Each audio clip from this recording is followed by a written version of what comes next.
দেশে চলমান অস্থিতিশীলতার পেছনে শেখ হাসিনার ফ্যাসিস্ট রেজিম দায়ী বলে মন্তব্য করেছেন বিএনপি মহাসচিব মির্জা ফখরুল ইসলাম আলমগীর।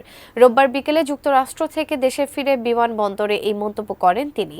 এ সময় যৌথ বাহিনীর বিশেষ অভিযান ডেভিল হান্ট নিয়েও কথা বলেন বিএনপির মহাসচিব। বিস্তারিত জানাচ্ছেন এসআই রাজ। যুক্তরাষ্ট্রের ন্যাশনাল প্রেয়ার ব্রেকফাস্ট অনুষ্ঠানে যোগদান শেষে রোববার দেশে ফিরেছেন বিএনপি মহাসচিব মির্জা ফখরুল ইসলাম আলমগীর। এদিন বিএনপি মহাসচিবের সাথে একই ফ্লাইটে বিকেল 4:58 হজরত শাহজালাল আন্তর্জাতিক বিমানবন্দরে নামেন দলের স্থায়ী কমিটির সদস্য আমির খসরু মাহমুদ চৌধুরীও। পরে বিমানবন্দরে নেমে সাংবাদিকদের সাথে কথা বলেন মির্জা ফখরুল। এ সময় শেখ হাসিনার পাতা ফাঁদে পা না দেওয়ার আহ্বান জানিয়ে তিনি বলেন, আজকে দেশে স্থিতিশীলতা বিনষ্ট হচ্ছে, অস্থিরতা সৃষ্টি হচ্ছে। এর জন্য সম্পূর্ণভাবে দায়ী শেখ হাসিনার ফ্যাসিস্ট রেজিম।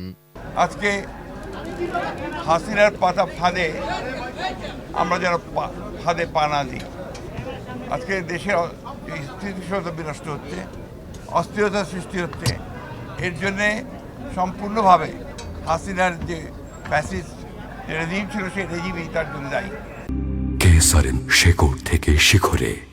বিএনপি মহাসচিব বলেন, একটা অন্ধকারকে দূর করতে হলে আরেকটা অন্ধকার দিয়ে দূর করা যায় না, তাকে আলো দিয়ে দূর করতে হবে। সেই আলোকবর্তিকা জ্বালিয়ে আমাদের সামনের দিকে যেতে হবে। আমরা সংশ্লিষ্ট সবার কাছে আহ্বান জানাতে চাই, সবাই একযোগে ঐক্যবদ্ধ হয়ে এই দেশের স্বাধীনতা ও সার্বভৌমত্ব রক্ষা করার জন্য। একটা অন্ধকারকে দূর করতে আর একটা অন্ধকারকে দূর করা যায় না, তাকে আলো দিয়ে দূর করতে হয়। সেই আলোকবর্তিকা জ্বালিয়ে আমাদেরকে সামনের দিকে যেতে হবে। আমরা সংশ্লিষ্ট সকলের কাছে আহ্বান জানাতে চাই, সবাই একযোগে ঐক্যবদ্ধ হয়ে এই দেশের স্বাধীনতা সার্বভৌমত্ব রক্ষা করার জন্য, স্থিরতা রক্ষার জন্য, ফ্যাসিস্টদের বিরুদ্ধে গণতন্ত্রকে প্রতিষ্ঠা করবার জন্য তাদের কাজ অব্যাহত রাখবে।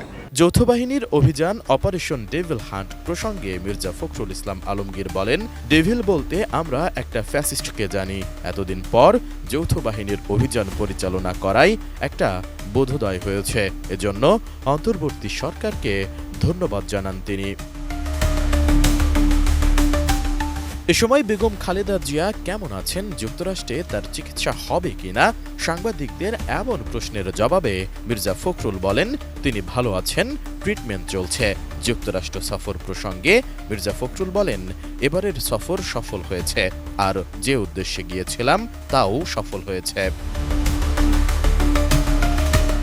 এর আগে গত 6 ও 7 ফেব্রুয়ারি ওয়াশিংটনে ন্যাশনাল প্রেয়ার ব্রেকফাস্টে আমন্ত্রিত হয়ে যোগ দিয়েছিলেন মির্জা ফখরুল ইসলাম আলমগীর, আমির খসরু মাহমুদ চৌধুরী ও দলের ভারপ্রাপ্ত চেয়ারম্যান তারেক রহমানের প্রতিনিধি জাইমা